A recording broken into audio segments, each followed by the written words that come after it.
So this time it's just me here in the bar on my own. We've had a lot of renovations recently, which has meant that we've not been able to do what we would like to do. But we do have a show for you.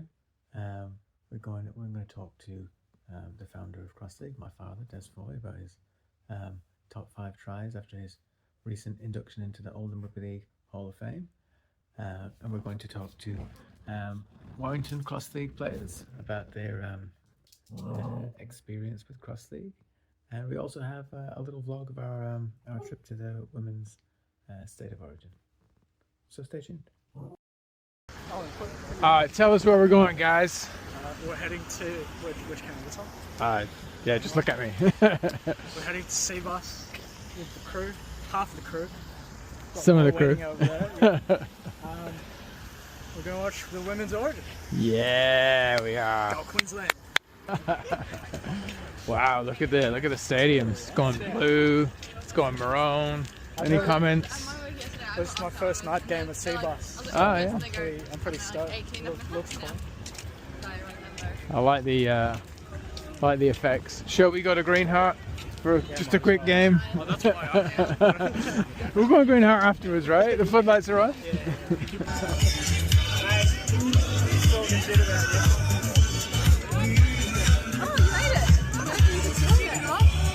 Hello, mate. Dog, you got your ticket? No, I didn't bring it. You have it, right? No. We're at Seabus Super Stadium to watch the women's state of origin. Go the Blues. It's your first origin? Yeah, this is the first Self Origin game I watched. Yeah, I just really enjoy the atmosphere here. And today I just You're on camera, please don't swear. Oh, okay. I like your hat. You won't need that inside. This guy. No jersey or anything. Oh, yeah, he does. Oh, he does. Yeah. Blue boys. Alright, it's just Dion and his friends. Oh, yeah. Well, two left. Ash, tell us where we are and how excited you are. Where we are, we're at Seabus for the Game 3 of the Women's State of Origin. I'm very excited. This is the first time I've been to any State of Origin. And tell us about this outfit you put together. I didn't want to get one of those ponchos, so I just had this, and it's pink, it's close kind of to maroon. Then I got this Brisbane Raw jumper. Oh, yeah. And then I got this Manly one underneath, just because I want to leave little doubt as to who I'm going for. And you got maroon underwear on as well, presumably. Yes. If there was a dummy the ball, we'd be great at that. Oh, true, yeah. Keep the ball. If there was a kick on first, so keep the ball competition. Look at ball competition. That's not us. Look at the TRL. look at the merch here now. See what the prices are like. Yeah. Wow. Yeah. Wow. Alright, how's the fish and chips going? You're on camera now, so tell us. I actually haven't had a bite here. Just give us a review. Maybe something out of 10. Marks out of 10. 8. 8 out of 10. Do you like your chips soggy? You got? I do actually. Oh, well, there you go. It works out for This me. is going to be great for you. Wow. It's really coming down. I like this, the way we're shuffling along. I'm enjoying that quite a bit. Alright. So, your first origin? Yeah. Yeah? First live origin. First live origin. Yeah, women's origin doesn't matter. It's origin. State, male v female doesn't matter. If they ask you to run on later, will you give it a go? Yes, I will. Yes, I will. All down the line. Owen, I've already asked you a few times, but you seem excited. What's this? Ginger beer. Thank you very much. Cheers. The one in the corner. What are we doing? We're just doing some pre-match analysis. So far, I've really enjoyed how warm it is here. Yeah, It's been very, very warm. What a nice glass of wine. I've been enjoying the food. Food was really good. Food's 8 out of 10. Very good. Yeah. Are you the fans aren't segregated? Unity.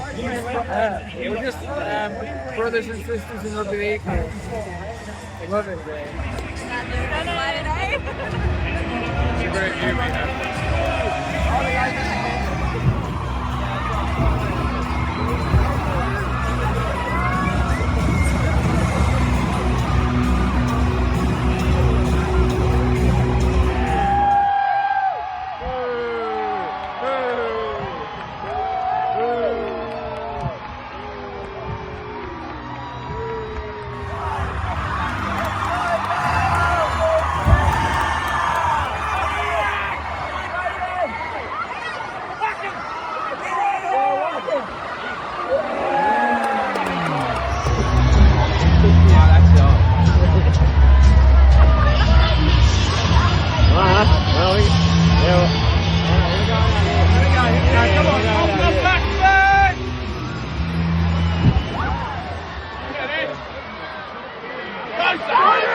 What do we think so far? This game is good. Yeah, we got a nice game going on out here.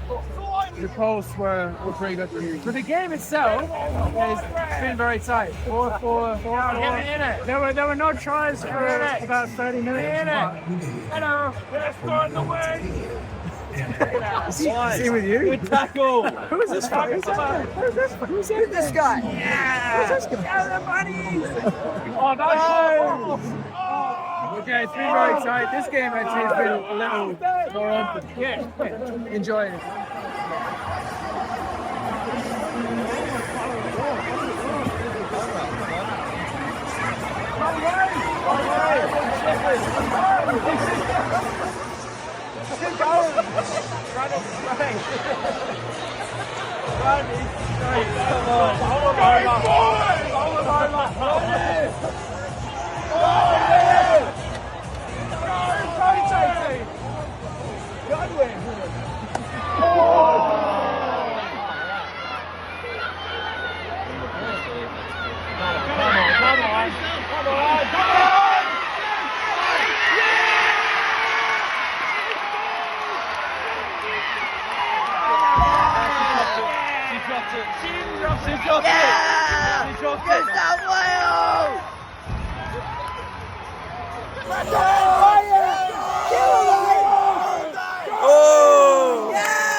About 16 left. Game over. I think game over.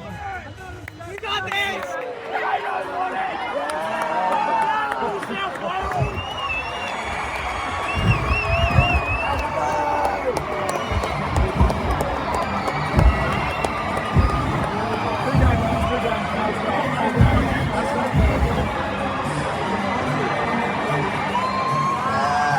Good game, Nathan! Yeah! Yeah, buddy, boy! Yeah!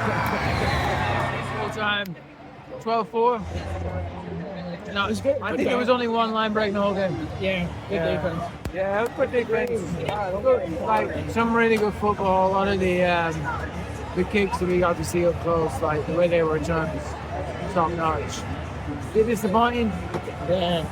Queensland just couldn't hold the ball. Just kept putting it away. I feel like neither team laid a platform for themselves to make a break. Even the two tries were just barely. Not amazing, but it's like they scored a try. Well, we've all had a good time.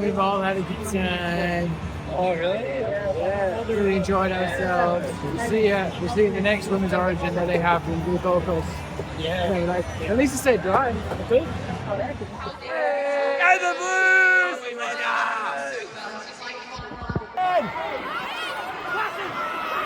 Yeah, whack him! Yeah!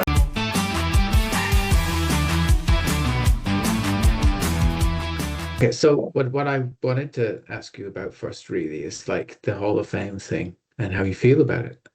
So I think Oh that's an yeah, important thing to find out. So how do you feel about it and how did it come about? And like, yeah, yeah, what's it like to be headed to the Hall of Fame, I guess? yeah. Me and your mum were talking about it there the other day, and I think I'd posted um, that I was delighted and honoured, you know, Yeah.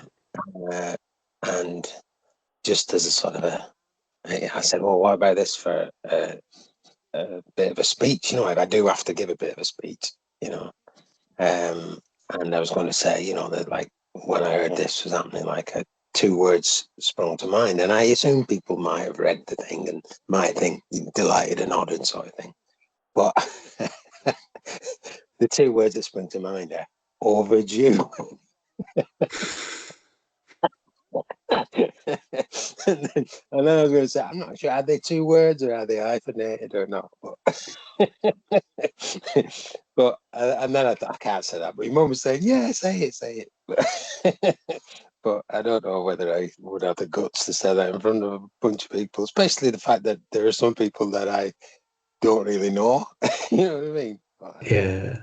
yeah, but not without trying to sound a bit arrogant. I do think, you know, I mean, I think Ray Ashton should be in the Hall of Fame. You know, he was another one who went on tour. He he played some great games for Oldham. He was, I like playing outside him. Um, and he scored good few tries, and he set up a load of tries, and he played quite a few games. So Mm. he was there for a while. He came to the Colts team, and that good Colts team that my dad and Brian Gartland were involved in sort of setting up and getting those lads into the sort of into the Colts team, and then progressing them on. So yeah, like obviously I'm talking about somebody else there, but I think for myself, that was a good period of time that that in living memory sort of thing. Obviously if you go back to the 50s when they were sort of winning trophies at Oldham, um, they obviously were one of the top teams. And we didn't quite get to those heights, but we had some good performances, beat some teams that are regarded as being very good teams. And yeah, it was a good time to be playing. And as most of that was in the first division. And then when we went down to the second division, the twice we were in the second division, I think one season we hardly lost a game, and the other season we only lost 3 or 4. So it was a good to be involved in that, and obviously if you think of my role playing in those teams, it was to score a few tries really. I think a lot of people, it's tough on some of the people who did a lot of hard work to get to even put a tape together of highlights, because a lot of the work they did is just that's the sort of tough stuff, the hard stuff that sort of needs doing in a game, but it it doesn't show up very well on video, does it? It doesn't show them Yeah. they're sort of tiring out the opposition, getting them out of place, getting quick play of the balls, getting little offloads. Like a lot of those sort of things aren't. If they don't lead to a try, they led to pressure, and that pressure might have then led to a try. But you don't really go back that far to sort of appreciate some of the hard work that people put in. Do you think I'll just quote the Oldham Tinkers for a second, if that's all right. So Yeah, at Watershedings, it used to be good to see them fight for the ball in the mud, but obviously they have their own. Yeah. Do you and then they sort of kind of lament that the game has changed. And this was, I suppose, I don't know exactly when that song is written, but do you yeah. think that you benefited from the change of the game, whereas you weren't in a game where you were fighting for the ball constantly in the mud, which would probably be aligned with more of Oldham's more glory days, if you will. Possibly, yeah. I mean, I suppose you could say the game did change considerably with the 6 tackle rule and getting defenses back a bit further and what have you.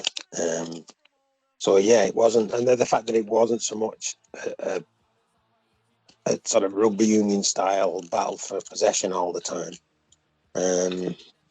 Yeah, I think it was quite a good era of rugby league. If you look back at some of the performances in the 80s and early 90s, and some of the try tapes and stuff, it's quality. It's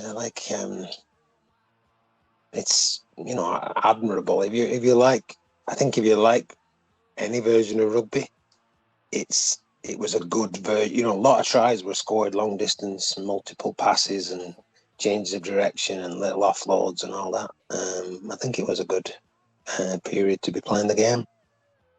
I think the other thing is that obviously they're showing Oldham putting out a lot of videos of tries from around that era because they have quite a few people who will be at the 150. It's 150 years of Oldham, and I think there's a big difference between having a system that works or a play that works and having somebody or having your whole team make like a series of correct decisions in order to make something happen. And I think that's more like the way a lot of your tries come about and a lot of the tries of the time came about. It's actually people beating their own man or doing the right thing to get the ball into a different position. So that was probably like a great thing about that style of game, which you don't maybe see anymore.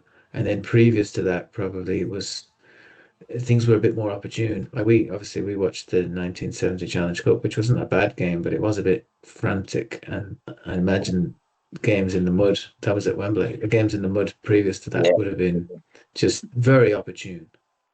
Yeah. Obviously, if you think back to somebody like Billy Boston, obviously he was there. He was scoring loads of tries, and he was scoring multiple tries in most games he seemed to play in. Him, Brian Bevan, fellas like that. Now, obviously, for them to sort of get that try scoring opportunity probably did mean a lot of scraping about in the mud and fellas smashing one another, and not a lot of what we'd sort of call good football. But then, their job, the teams who were playing those days, were to get the ball to that guy in a bit of space, and that entertained the fans. That the fans were appreciative, I suppose, of the tough stuff in the middle, the wearing the defences down, because they got the payoff of getting out to the wing and the winger scoring. Sometimes long distance tries, I think, I think when I was playing, like the video that was put up today, it's a break from Ray Ashton, and then all of a sudden it's I often sort of quote this that the Rumble in the Jungle, Muhammad Ali, and who was it? George Foreman. George Foreman. I couldn't think of it. George Foreman. Yeah, George Foreman. That that you just see, like, he took all this hammer and the rope-a-dope and all that, but then once he sees that little flick in your man's eyes, like that little sort of, oh, I've got him, it's like bang bang bang and it's all over. And I think that's sort of like the way we play. People, I suppose there was a lot of incomplete sets. There was a lot of losing possession on an early tackle. But it was like if somebody did make a slight break, it wasn't like, oh, we made a few yards here, now let's play on the next one and let's set up the play after that. It was, let's try and exploit this now, let's try and score. It's like if somebody made a tiny bit of a break, somebody would try and get with them, and then in their mind it wasn't, oh, we've made a few yards here. It's like, can I get an offload off as well? Because we split their defence a little bit. So if there's somebody that I can pass to, I'll pass to them. and then the next person thought that, and the next person thought that, and it sort of often resulted in tries from nothing, absolutely nothing. Yeah. Just Entertaining making, tries. yeah. So I to suppose when you're summarize, watching that as a speccy, like that sort of off the cuff style of play, where you'd sort of, even if there wasn't a lot of scores going on, you'd be sort of quite, I would assume you'd be quite happy that every now and again you knew something could happen, and it often did. So I think it probably was good to watch as well. yeah, a bit of I suppose, a golden era, Goldilocks zone in terms of rules for being entertaining. We can talk about that quite a bit. But just to sort of summarize, so 150 years Oldham has been going, and then will you be like the 25th, 26th or something? How will you know, what order would you go into the Hall of Fame? Yeah, to be honest, I haven't discussed that with Kevin. Right. What the story is there.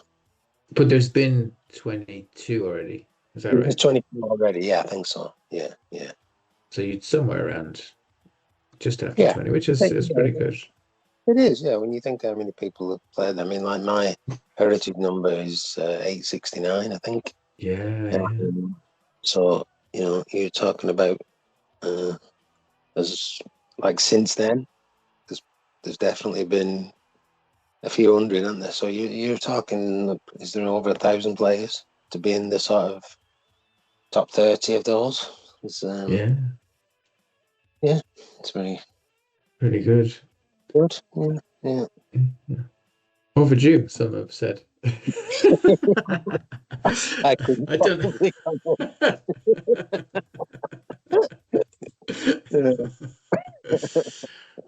Okay, well, what we're gonna Your do? What we're words, gonna not do? mine. We've got 5 tries here. 1, 2, 3. Well, actually, I have 6 tries here, but let's Yeah. talk about 5 of them at least. And if we get round to the 6th, then that's brilliant. But we will. I'll give you the date, and let's see if we can piece together what actually happened. So How did I not send you the full I thing? don't know. So what were you doing on December the 9th, 1984? Winning at home, apparently. Winning at home. Scoring 2 tries, but one of them you're pretty fond of. Let's see if we can find it. It's last tackle from inside your own half. It can't be. I don't think it is last tackle at all. I think it might be second.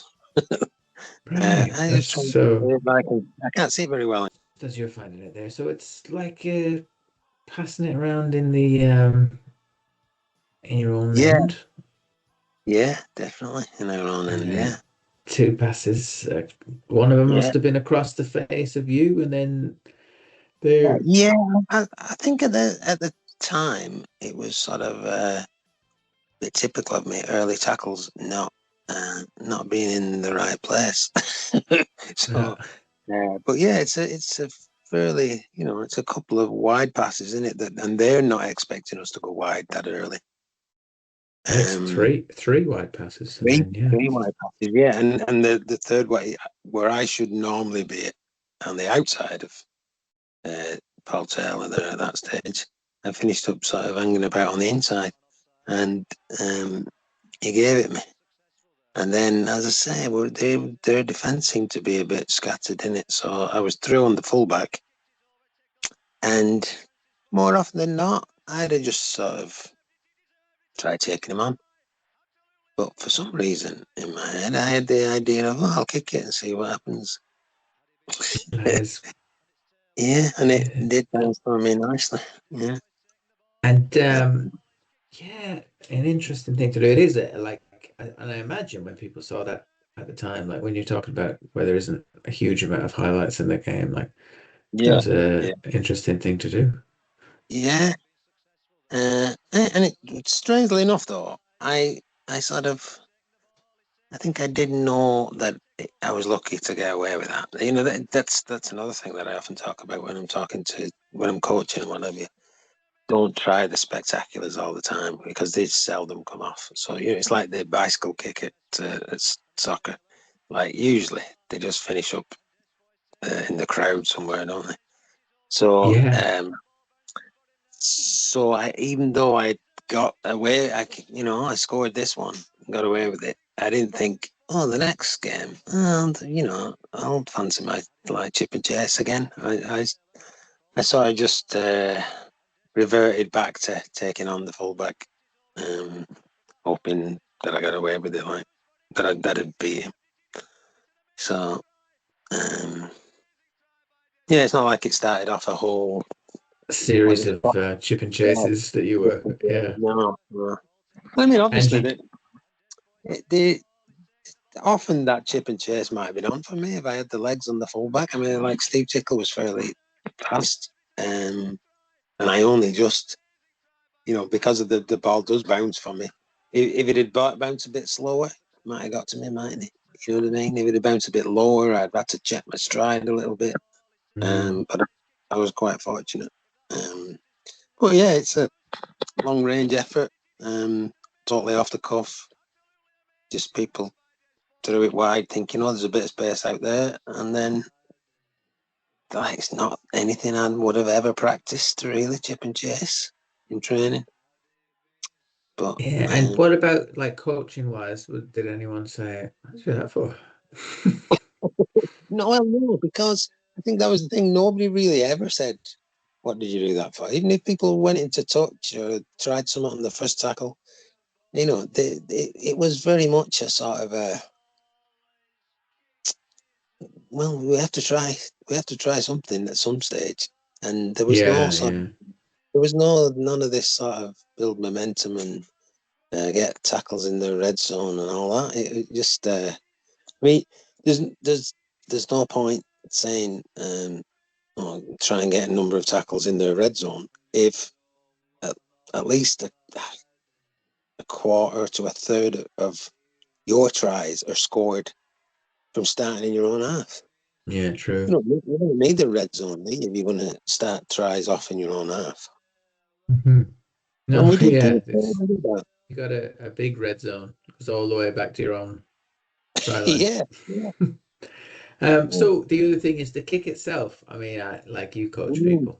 I don't know if you would call it textbook, but the way it flew, quite handy Yeah, for getting under. that's it. Yeah, it sort of it meant that I didn't have to slow down for it, really, did it? You I got sort of that. threw it up quite a bit in front of yourself, Yeah, and then yeah. Well, if you think I bang. was already running fairly fast there, so if I'd have, the conventional kick of just drop it onto your foot, if I'd have tried dropping on, it probably got under my feet, wouldn't it? Like I do throw it a fair bit in front of myself, but that's so I could take another step and then oof it. There you go. Oof it. Did you remember people's reaction to this at the time or since, or is it all a bit hazy? Oh, yeah. It's all a bit hazy. I think a lot of these tries I remember. I remember 'em from the watching From the this angle. video? Yeah, Yeah, yeah, yeah. So you can't remember what no. it was like to be confronted with the fullback and I don't think I don't think so. And like I say, it's not like it started a whole. I'll keep doing this in every game I play. yeah. But I don't remember it doing. I don't remember doing it again. To be honest, even trying You, it again. you did score from a kick I did that came against up and Rochester. under. Yeah, Yeah, I not sort of really not. the same. Yeah, No. the referee kind of stepped in, was adamant that you'd scored. I think he Yeah, might have had yeah. money on you as an anytime scorer or something. So he wasn't even Possibly. like Yeah, he gives it yeah, and then they're he like, just stays there as if like, shut up, that's it, I'll give it now. yeah, yeah, Anyway, that's yeah, but it is a great try. I think this is your best try. yeah, Yeah, I think so. This one, maybe the other one at Main Road, but yeah, it's like because it just has a lot, like it's got a kick. That's like at a time that you wouldn't normally do that. It opens up nicely. It's very long range. It's like 80 meters. it's mad, isn't it? Yeah, Like yeah, when you catch the ball, you're still just leaving the 20. yeah, yeah. The play itself must start from about 15 meters inside, like just outside your own line. I think that's planned to Paddy Cowan in it then, and then Paddy out to Paul Taylor. Paul Taylor gives it to me back inside, yeah. Yeah, he does well. Like, so your centre goes up on him, and then it looks like, I don't know, is it the 6? Then it's got his back turned. Yeah, yeah. And he passes it sort of like an out ball almost. But like past him. Because there's is it the 6? I don't know. He's coming across in it. So That's there's very hard to see. it's the winger is against him now, but then there's somebody coming across, and he's sort of overrun it a little bit. Yeah. Yeah, there you go. And so so that is that game. It is it, yeah. It is a good So one. that's 1984. So that's the depths of winter as well. Yeah, yeah. I did score another one in that game as well, didn't I? Which was one of, that's not in my list, but I'll just might as well talk about it anyway. It was I think Stoney, Mick Morgan used to call it, because I think he got it off. Was it Mick Stone who used to play at Featherstone? And it was a sort of a run around and then a pass back on the inside. So he'd be at first man, dummy half and give it to him, go around him. He'd sort of turn his back on the defenders, look like he's giving it to the runaround person, and then go back. Then give it back inside to me, who'd come off the sort of that left centre position from the blind side to the open side, but between the sort of ruck and Mick at first man. Yeah, we tried that a good few times actually. It was a regular, little run around. Sounds easy to set up. It's 2 passes, and a bit of run. Yeah, well, like the for me that was like, sometimes it was definitely the door was slammed on me, but other times all you needed is a forward who maybe overchased Mick a little bit, and he could just give you that ball into a little bit of space. Anyway, we're not here to cover every try, so we'll have to move on. Be here a while. Yeah. Okay, so moving on. This is three years later, March 25th. So so you've chosen this one. Well, yes. So why? Right, I think because in my head, I think I'm sort of probably running at my fastest ever at that time. The knees were good-ish. And I just like the way that I just ghost past people. You can tell I'm moving pretty fast, can't you? On the video. Looks it, yeah, pretty quick. Yeah. Smooth too. I think that's the other thing, that you've got an extra kick to get around everybody, I suppose. Yeah. It's 1, 2, 3 ball. passes, short ball, yeah, McWarrell. And as soon as I get it, I have a little step to beat my own man. And then I've got you just slow it down a bit there. There's a little step in and out. You see that? There's I come running at a guy who sets himself up to tackle me, but I jump out of that tackle straight away. Yeah. He puts his head down, and you were like, "Nah, I'm gone." But then I passed him, and then I've got the fullback to beat, and just go around him, and or is it there was somebody else came across. There's the fullback, and then looks like 12 to me. Yeah. Let's have a look. Yeah, I like that, the step to get on the outside and then just to back myself of going in and out to beat that fullback. And then the 12's not going to get anywhere near me. Yeah. No, and the opposite winger came across. Yeah, that's one, isn't it? Yeah. This is enhanced video, so it's a bit kind of almost like a painting. I don't know if you can sort of tell. Yeah, I can, yeah. It's not bad. It makes it a bit blockier. It's easier to see, I suppose, but it does. It's a bit sort of like matrixy, I suppose. Yeah. But again, nice bit of movement, nice short ball, and then I can see why you like it. And then you were hammered on this time. Well, I think I went off at half time. I'd scored 2 already, and then I went off injured. And what did we say the score was? 38-20. Well, that made it 10-0. So all right, 38-20. All right, so not actually sort of high scoring affair. It will be. I did have. I don't know who the another on the wing was. A rugby union lad. He looks pretty Can't- quick. He's this guy here, right? Yeah, Yeah, he had a I think if quick you saw the stride. whole of that, I think if you saw the whole of that video as well, it's sort of it's one set, like from a kickoff or something. Right, right. So that's like, I think that might be player 4. We've got to sort of halfway on about player 4, and then so you know, you think sort of that is pretty entertaining, really, isn't it? You know, like, you know, you have a lot of people at Oldham, we'll get it out. Well, we did. we you know, we're going from the left hand side of the field, 1, 2, 3 longish passes, and then a short pass, and I'm sort of probably 10 to 15 yards in from that far touch. So we've gone the full, you know, quite the full width of the field. So just going back talking about this might have been the fastest you were moving. Do you think because you weren't doing the sprinting anymore at this point? No, obviously. Do you like think had you been doing the sprinting and you're obviously a bit older, a bit more muscle maturity, would you be running faster times than you would have been when you were doing the sprinting? yeah, like obviously I kept up with the sprinting every sort of summer, Mm. and obviously that was part of training. Like sprint training was part of training at the club, even. We did lots of repetitions of races, basically, you know, and it's all about getting fast and all that. Yeah, so it's not like I'd sort of stopped completely, but when I'd done the sort of fairly serious sprinting when I was like still at school and just a bit after that, I was running pretty fast. I was probably, you know, have you ever heard people talk about even time? You know, even time is. They What's don't Eve? sort of. What's that? Well, it was somebody who could run. I think it was originally 100 yards in 10 seconds. Mm.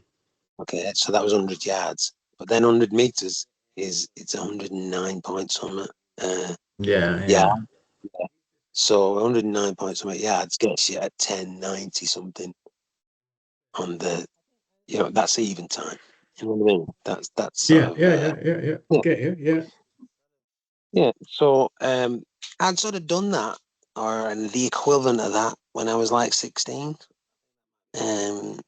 So and I just think like I'm definitely faster here than I was in this video than I was when I was 16.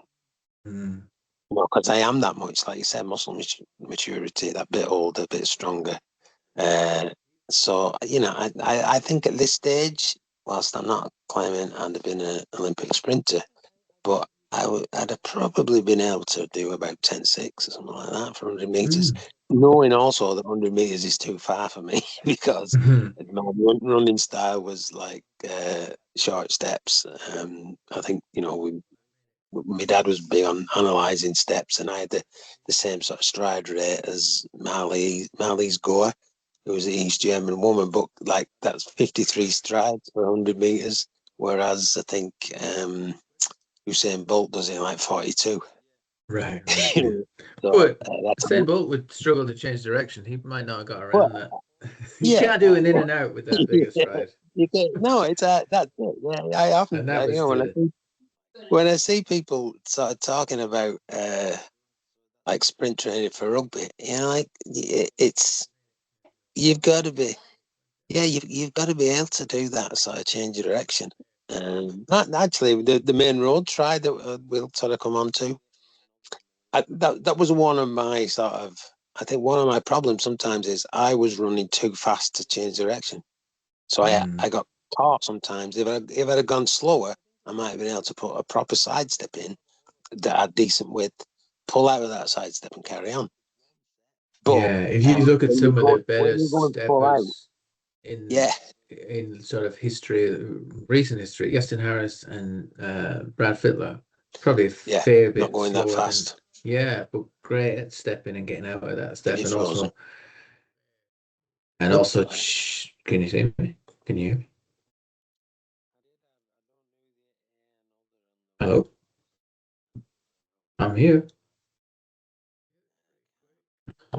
No, we went off there. I don't know what was happening. Okay, I'm not sure what's happened there. Hopefully my recording is the same. Well, I'll go back to the point that I was making. Yeah, the better step was probably running a little bit slower.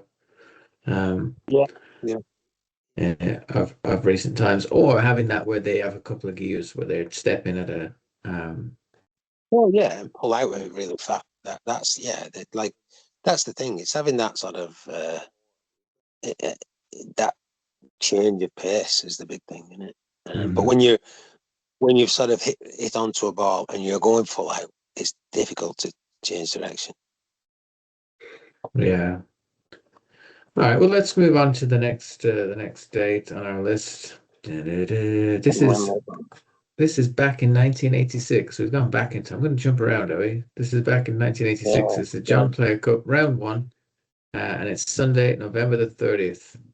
So I've Bradford, already no. seen it's near the Christmas time. Yeah, I think we played Bradford about 5 times in 8 weeks or something. We seem to be always playing against Bradford. This is it. But Okay. we did have a move, which was a run around drop off. You see it? Run around drop off. Yeah, and then that used to throw McWorrell back behind the play the ball, back to my side of the pitch. You know, like if you think of the Australia try as well, that's what he does on that one as Very well. similar. Yeah, he comes back towards the sort of the play the ball. Yeah. But I just think it still took quite a bit of scoring. I had to beat him and beat him and beat him, all in the space of a few steps, really, you know. It's a good offload, that, isn't it? Fucking hell. Yeah, let me just bring it back up. All right, so what's Sheddings? It's the 80s again. That's what Sheddings, yeah. Neil Clausen, flan at the mouth. Night Out on the Town is being advertised in the background. Oh, yeah. So here we go. Evening Chronicle. Ferry Bridge, I think, is it? It's topless, back to bridge, drop off, and just open that bit of a gap. Gets in behind the play of the ball, still keeps it alive, 2 players on him. And then I said, that guy's chasing me, I have to beat him. This guy gets a hand on me, I beat him whilst I'm beating the fullback at the same time. Yeah. Yeah. I think it was... you were happy with that one? Did a little celebration at the end of it? A little windy arm, whatever that is. Yeah, it's good. A bolo punch or a bolo punch, is that what they call that? Do you know where that gets its name from? I found that out only the other day. It's like a blade for cutting some crop. So that's where that. Right. Yeah. Yeah. That's the motion you would make with the blade. But yeah, I don't know if you knew that at the time. Seems as you didn't know until now. Oh, it's a right hand. Yeah, after I've put the ball down, isn't it? Yeah. It's a right hand bolo. Did you? You always held the ball in the one hand? Pretty much, yeah, yeah. Didn't think about like coming through on this and then switching arms to hold off the fullback. Just went, no, I've got this now. Keeping it. Well, yeah. I mean, I've that over the try, you know, that one where Sean Edwards doesn't get me. I had no intention of like trying to swap it and hand him off. I just think if I had space, I'd just try and run away from him a bit more. Yeah, you know? Yeah. Interesting. I would imagine that's people would advise, but obviously you didn't live in the time of the overcoaching, so people never said, "Oh, I think you should be carrying the ball in the other hand when keep it away," type of thing. It was already a thing that people were being told to swap hands, you know. But I don't know. I just felt safer carrying it in that hand, and I could use the other hand to hold people off, and then that was we're talking about a bigger ball in those days, aren't we? The mitre balls. Yeah, the mitre balls were pretty big. I don't have big hands, so it was like that. My right hand was more in tune with being able to get a pass in than my left would. So what I didn't want to do, if I switched stands, I had to hand somebody off, and then I had to try and get a pass in with the left hand. There's a good chance that wouldn't have gone to where I wanted to find better for and then just keep it in the one hand, hold them off I with that. think, yeah, the other thing about the bigger ball is you kind of make almost like a barge type of thing with the ball, don't you? Like, because you sort of, or some sort of a shield, almost a shield, maybe it's a better word. Yeah, You know, that like keeping your arm, the ball, and that shoulder become a kind of a defensive weapon type of thing. yeah, definitely. Interesting one. Would have been a try at cross league as well. So there's that. Yeah, there you go. Yeah, Get the ball away, and keep then the just sort ball. of through. Yeah. Yeah, it's good. Um, You know, and I like that. That is a step, and pulling out the step quite fast as well. You know, yeah, it's yeah. like stay away from that fella. I've already put a step on there, put another step on to get around the fullback. That guy just gets an hand to me, but I'm under the 30s almost. What's the story with the lads who were sat on the sort of advertisement hoardings? I don't know if that's the right word. Yeah. Were they allowed to do that? Did they keep getting told to get off? 'Cause it seemed like they got away with a lot, because sometimes they just jump over. Yeah, yeah. I don't think there were many stewards in those days, and if they were, they weren't sort of keeping people off the pitch, really. Yeah, and they used to have that sort of when people kicking at goal, the opposition kicking at goal, they'd be banging on the advertising boards to try and put them off. That was a big thing. What end is that? Because I know they all have names, but what end is that you're running into? The Penny Rush end, it's the Waterhead end, and a Waterhead Park's just over that pitch. That was like a 2-tier stand. There was a spell where the sort of complimentary tickets, the sort of family and friends that you could get tickets for, they sat in the top part of that. I've got a vague recollection of it. Yeah, Sort of like a shed. Yeah, yeah. 2-tier shed, really. Yeah. Interesting. And I do have I have very like small like memories, but one of them that I sort of sticks with me is how the crowd used to know everyone's like name by their first name. And they would be like, like, let's say it was like Terry Flanagan, or they'd be, oh, go on, Terry. And then you'd know about the ball from what the crowd was saying next.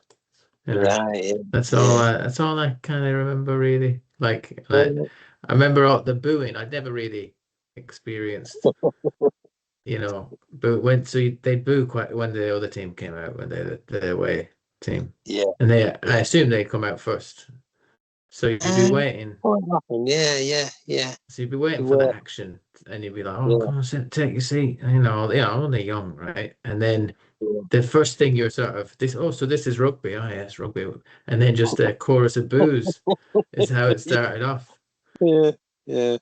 Interesting. But yeah, that's my memory of it anyway.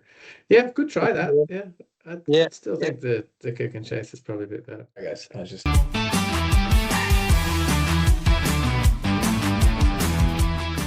Okay, so yes, thanks for joining us, Darren Whitfield and Ben Hughes from Warrington Warriors. We just wanted to have a nice little chat with you. We're sorry we couldn't fly you over for this, but I'm sure you'll appreciate the budgetary constraints of cross league, having experienced it yourself firsthand.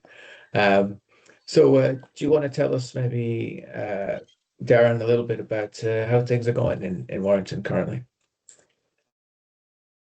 First of all, hi Dick, hi Ash, hello Ben. I know we saw each other a few days ago, going fairly well, to be fair. It's kind of since I've started, I've probably been involved about 4 years, and to be fair, it's been kind of peaks and troughs in terms of, like, let's say, like, numbers that are participating locally. I think now we're on the crest of a new wave almost, with probably last year probably being a bit of a lull. I'm sure everyone involved in Warrington would agree with that. But recently, Paul Flannery's made a few like local contacts and stuff. Been playing against teams of Widnes, and in and around Warrington as well, just trying to spread the game a little bit. So I'm kind of hoping that we're onto something here in terms of getting the game back to where it was possibly 2 years ago, where it seems very much on the up. So fingers crossed with local teams getting on board, and we can kind of show the sport, if you like, or the version of it, how it is, and hopefully people will buy into it. Mhm. And just talk about the Witness game there. Did you both play in that one? Yeah, we I both guess. played Yeah. on Friday night. Yeah. Kind How'd of, that go? yeah, it was good. You know what, really good game. They had a few ex-pros playing for them. David Mills wants a Witness. He played. There's Jake Webster as well. He played. He played a few times again. Just good lads as well. They were kind of happy to fly the flag, if you like, of the new cross league and stuff. So yeah, great experience, and I think it was good to see because there's great numbers there. There's probably it was, I'd say, around about 30 players in total, if not more, playing the game, which is great in terms of big squad sizes. And it was a nice sunny day, which doesn't often happen on these shores. But yeah, it was a great day. I'm sure Ben will agree. Just yeah, I think that's probably one of the key things you mentioned there, Darren, is like the numbers and weather is a big part of the factors of getting people out to play social sports. I think Ash would probably say we have the weather, but we don't have the numbers. Yeah, like we definitely, especially because of the general lifestyle that people have here, it's very difficult to get people down sometimes when it's cold and rainy. Yeah. So we get a lot of fluctuations as the year kind of goes on. Yeah. Which I mean, to see 30 people out there playing, and I suppose the other thing is that's like 30 really experienced. That's probably out there. Just I suppose Ben, Darren, maybe you could tell us. Do you have what kind of player mix do you have in terms of experience? Probably 60-70% have probably come from a contact league or union background, but we have there is a fair few. I mean, I think Darren and yourself, you've not played an actual game of contact, or have I made that up? No, do you know what, Ben? When I was about maybe 18, I've always been football. And when I was about 18, I tried one game, and the physicality just wasn't for me. So yeah, I played. Well, I tell you, I think I managed 2 games and thought this wasn't for me. And yeah, at least with the cross league, it's watered down contact, isn't it? So obviously you do get a few bumps and bruises along the way, but I think that's the appeal. I'm sure we'll go into more detail later, but the appeal for a lot of people who the physicality side of it, it kind of suits them based on their background. They obviously can't afford to be maybe being off work because they're getting playing full contact and getting injuries all the time, and might be an age. But yeah, like Ben was saying, there's quite a few who've not come from a rugby background, and it's good that they've got the opportunity to play a sport that they love, but without the injuries or not as bad anyway as full contact.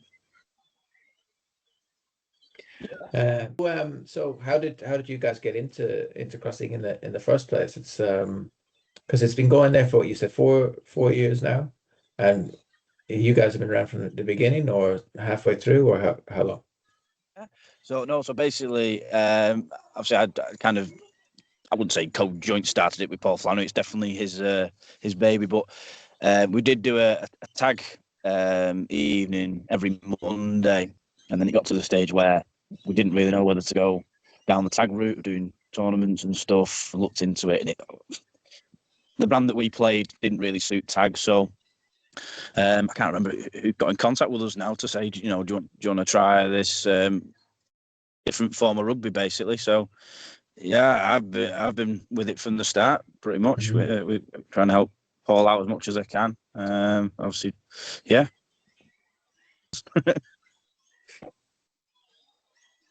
And Darren? Yes, for me, I think I joined, I think it was 2022. And if I'm being honest, guys, I didn't realise what I was joining in the respect that I thought I was joining a touch team. Because, as I say, even in 2022, I didn't realise cross league was a thing. So I messaged Paul Flan on Facebook, just said I couldn't come down. He said, "Oh yeah, come down to training session," which we did at Orford Hub in Warrington. And again, it was decent numbers. And I think one of the biggest things that I noticed, and I'm sure anyone who's been since, is just kind of, it's very welcoming. You can't really tell, I don't think, with someone's playing cross league before how new they are, if that makes sense, because everyone was just kind of so welcomed. And sometimes if you join a new club or somewhere, it can be quite cliquey.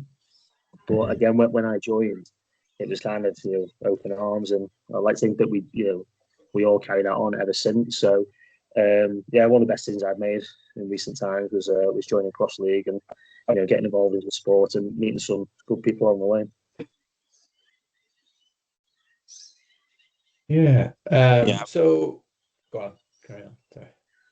No, it was just that's one thing. First, like from the outset, me and Paul kind of aimed was to be all inclusive and not because there are a few teams and me and Paul have both dealt with that cliquey teams that you just don't feel part of it really. So that was one of our big aims at the start, was to make as long as you buy I'm trying to think of the best way to describe it. It's fine into our ethos, isn't it, Ben? In terms of like yes, that kind of like who we are. So yeah, hope that's helped. It's been a long day.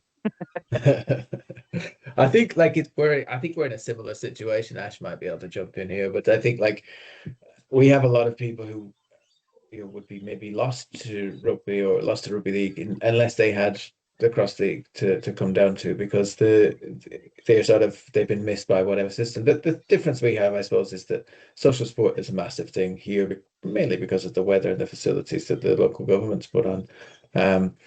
But I think we've got people who just would not be involved in maybe even sport in general if it wasn't for this. I know, Ash, what's your opinion on that? Yeah, no, that's like totally true, because that's like one of the things that I kind of try and advertise cross league to people. Like we have probably maybe nearly half our group, when we have a full group, are like people that like either have never played rugby league or have never even like heard of rugby league before moving to the country. And I myself never played rugby league before, except for just like in school, but that was never in a team, that was ever anything like that. So that was like when I found cross league, and I was like, oh, this is actually very easy to pick up for someone that just knows how to pass and run. That really like opened things up. And I feel like that's probably the same for a lot of people that we have moving over here and picking up cross league. Yeah, so I think there's a fair bit of similarity in the way things are developing. But I suppose my other question for Warrington, what's next? Like, what is the big plan? Is there a big plan? I suppose is the question. Darren, Ben. Oh, go on, Ben. Are you taking that one, or do you want me to? Yeah, no, I can try. So basically, trying to emulate what we've got going with Widnes, I feel is probably the right direction for me. Like local, it is a hotbed for rugby league. Right around Warrington and the what's the word? I'm all at 6s and 7s tonight. The local towns is they're mad on rugby. So people in the same scenario as us, as maybe don't want to go into the Masters, or the same situation we were in with tag. Trying to just find the local towns that are mad on rugby, but maybe don't know the sport exists. So like I did live in England for a long time, but I'm not huge on the geography. So Warrington and Widnes are not too far away from each other, right? What would they be? No. And then is there other towns surrounding there as well that would have decent amateur teams? Yeah, St Helens, Wigan, Lee. I think we are currently talking to, or potentially a team in Lee, or some contact we've got in Lee. Right. Create the thing we've kind of got going with Widnes, really, and then branch out from there. Yeah. And I know you guys did you play in the Grand Prix when they had that? I know that was maybe a little bit of a bridge too far. It seemed like that maybe the travel would put people off, and then maybe the competition when you're not. I think that's one thing that we find here too. Probably the best football is not played at a highly competitive level. It's somewhere in between, and it's maybe the more enjoyable games. But I'll let you guys speak to that. Our experience is that whenever we have competitions, people tend to express themselves a little less. I don't know, Ash, you can probably jump in here, but like they express themselves a bit less. Things don't work out as well for them, and maybe it's not the most enjoyable day of cross league. Whereas if you have something that's a bit more open ended, where we might play for a bit longer, you might get a better involvement from people, particularly the novice people who can get a bit overawed, I think, by competition. I don't know, Ash, does that ring any bells to you? No, I feel like a lot of it like tends to even out. You know, like someone's got less speed but better with the ball, then that will even out over time when you have those more open-ended games, because people get tired. Yeah. So I yeah, think a lot of that also comes into like how we've kind of adapted our rules and stuff, which is what I was curious to ask the Warrington lads. If you go guys on. had any sort of rules and around contact or anything like that you guys have changed or adapted since starting, and to fit sort of the play style that you guys have got over there a bit better. Yeah. You want that, Dad, or me? Yeah, I can go, mate. Yeah, in terms of the contact, I think I always think that it's like, I don't know, as long as it's an agreed level from both teams, most of the time people are okay with it. I think where the waters are a bit more muddy is when sort of like it's either a certain player or is maybe going harder than others, and that's when people start to hang on, which is actually the level in terms of contact. But I always think that when you're playing, if you're expecting it, it's not too bad. It's more when you're not. That's the problem. I'm sure that goes for any version of rugby. But there were a few things I think that as a group when we were in training, in terms of other like kind of minor tweaks to rules, which we've adopted and I do think has improved. So I think the actual rules in cross league where ball to ground is a turnover. What we've done in training sessions recently and actually in the match against Widnes is that it's kind of similar to normal rugby league rules in terms of if it goes backwards, it's kind of play on.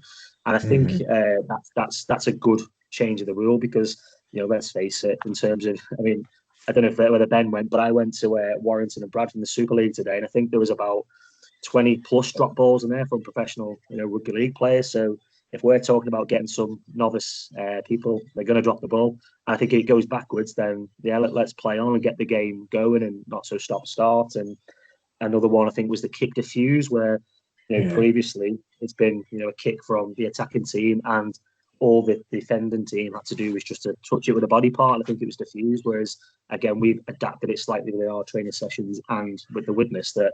Again, it's play on if it's kind of, if you drop it cold, it is, a turnover to the team and stuff. So I think there's little tweaks like that. So I think just generally speaking, what we're quite good at Warrington is kind of being open to change and kind of having a bit of a discussion about things. And obviously when we play someone, that we're all in agreement to, that's what the rules kind of are that day. But I think those few tweaks that we've made has made it better. I don't know whether Ben agrees. I'm sure he does as a kicking player.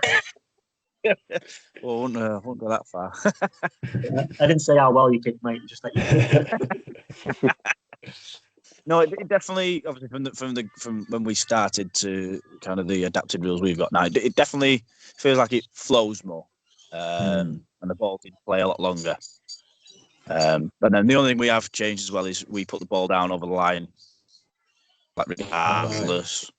If you go over the try line, but if someone was comes to training that it suited them better not to, then by all means. But at the minute, everyone that comes down, so there's no problem putting the ball down as if it's a. I think that we won't name. We've got a player who struggles to put nowhere to put the ball down, haven't we, Ben? On which line to go. He's done that about 3 times now, but we won't be nice. Yeah, sorry.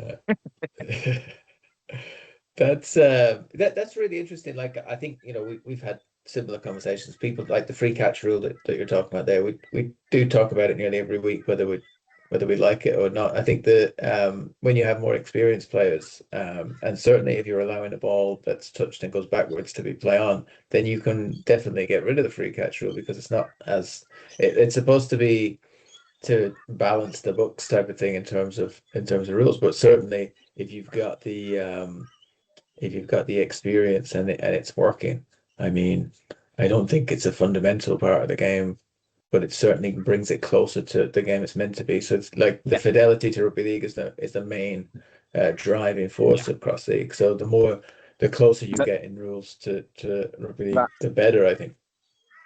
that was the only big feedback we've probably got off Witness lads was they kind of seen it towards. I don't know whether you've played any Masters, but they said is it red because I've never played Masters. It's red shots.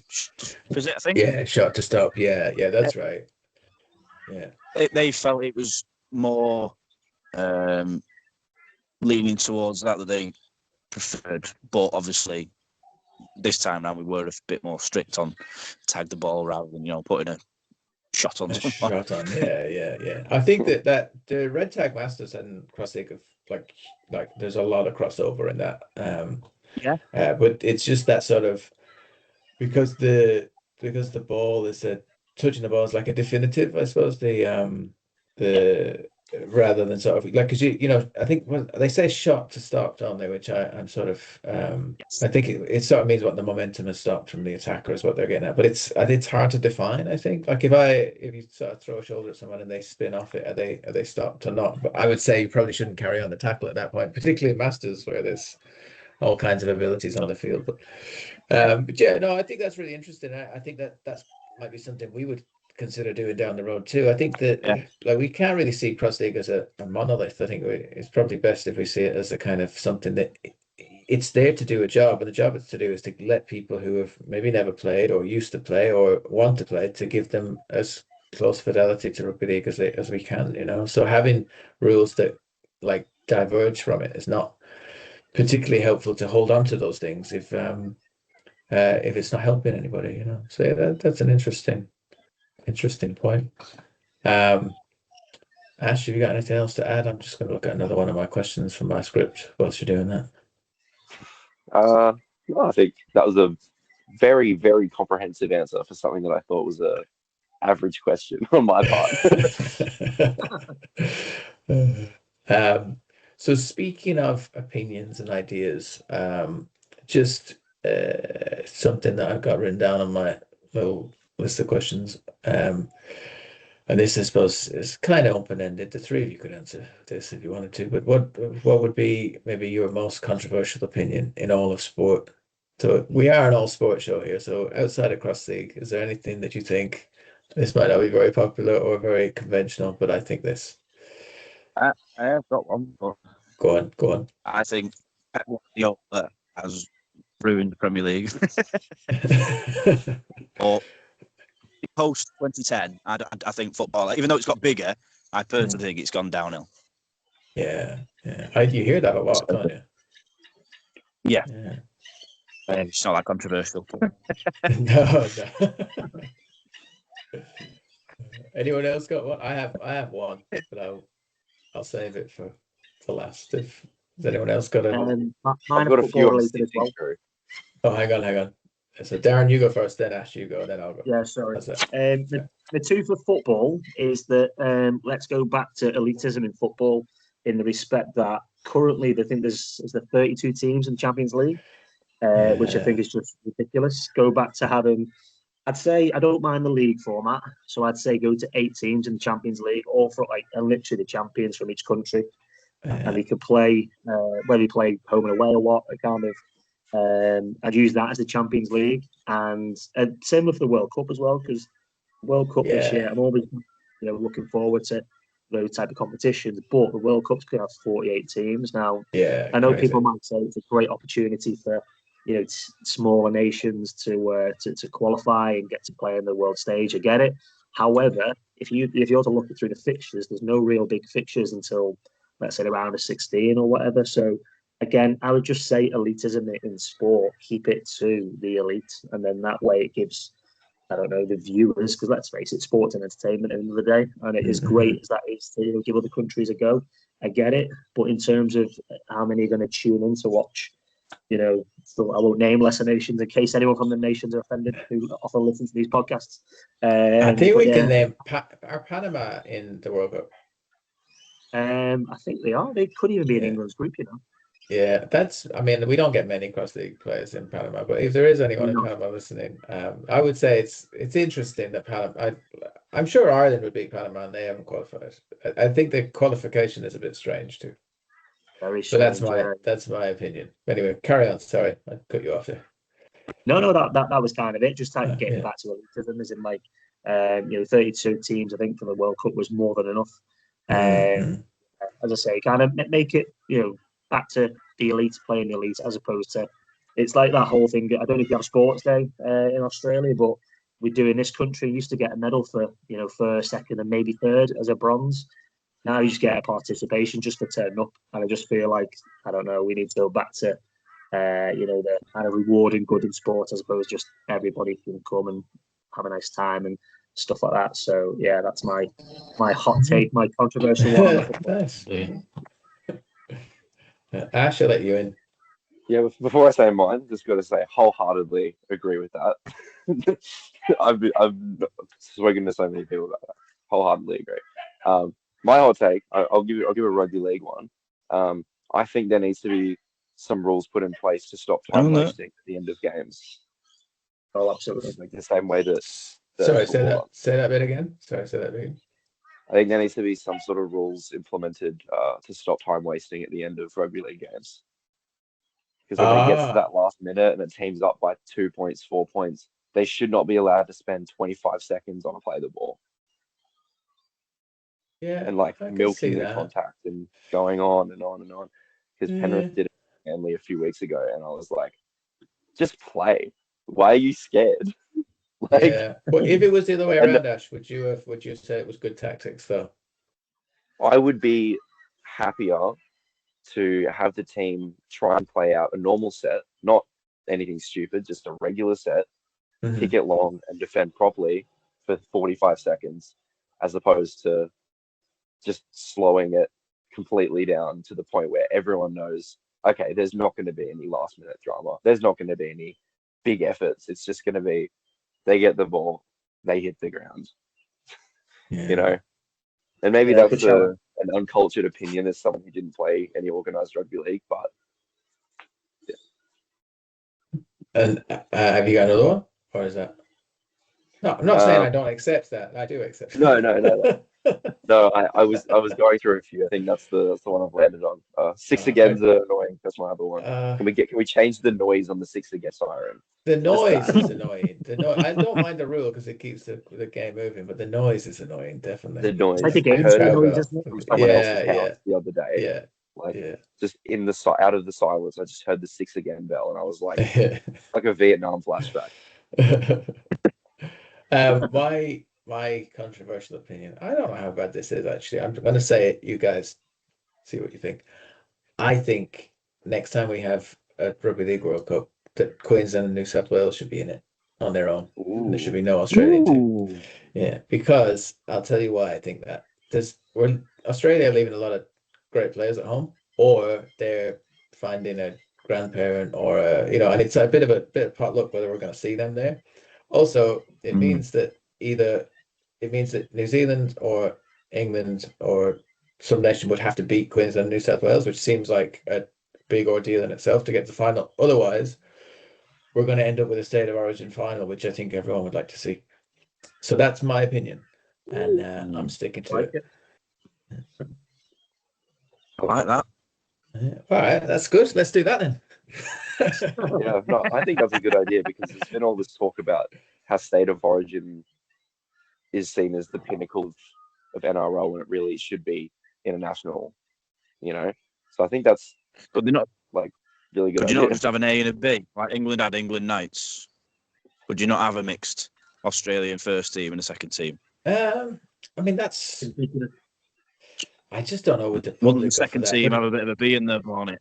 Yeah, I think the thing is, I mean, Queensland did go on tour in the 80s. They went up to the UK and toured around there. So there is some precedent for having an actual, like, for taking Queensland out of Origin. So that would be, but also I just think that if you're going to capture the imagination of the Australian sporting public who tend to ignore international rugby league, by giving them something that they're familiar with, you might get a better buy-in. Because there was when it was on here in 2018, it was hard to get people to the sort of the smaller games, and people only really sort of perked up towards the final. There was games where it was like, that's not that well attended and this kind of thing, and I think that's just because it just doesn't sit well with the Australian sporting public. I don't know, Ash, you're an actual Australian, so what do you think of the World Cup? I think international rugby league is like a great like spectacle in itself, you know, because I think any international sport should be.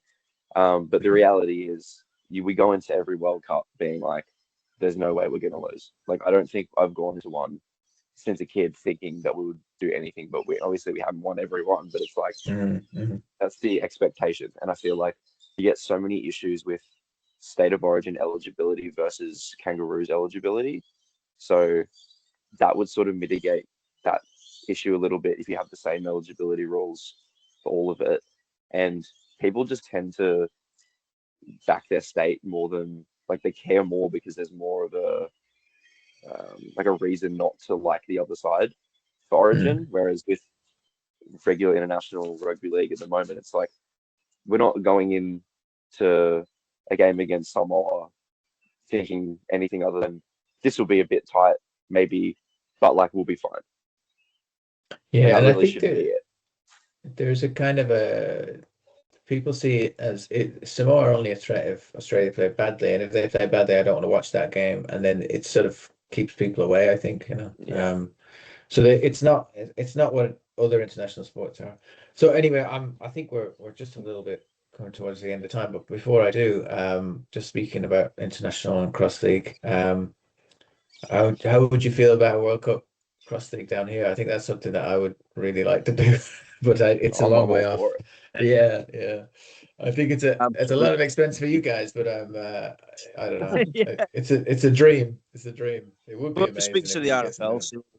Yeah, well, if they could, even if they just arranged fundraising events for you, and then you could send a team down, I think that would be good. But we're doing the best we can down here. It's tough because it's saturated, but we're obviously we're incorporated now, and we're trying to get it into the council, and once we get a chat to them, we might be able to guarantee some facilities. But it would be nice. But I'm not fully aware. What is the next Rugby League World Cup is here, is it? This year? Next year? This year, yeah. The end of so I don't think we could coincide with that, and then I assume the next one is up there, so it might be a ways off, but maybe one day, guys, we'll see you down here for the Cross League World Cup in Australia. I don't know what that would be now, 2030, I'm not sure, but we'll see. If I have anything to do with it, it'll happen, but let's see.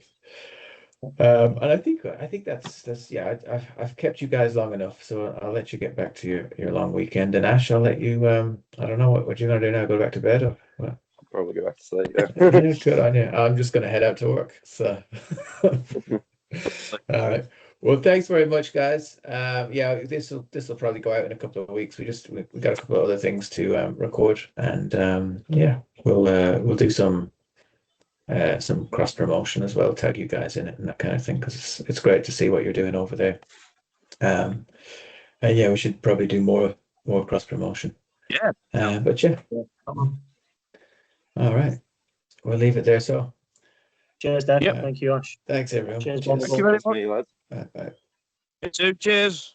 See you.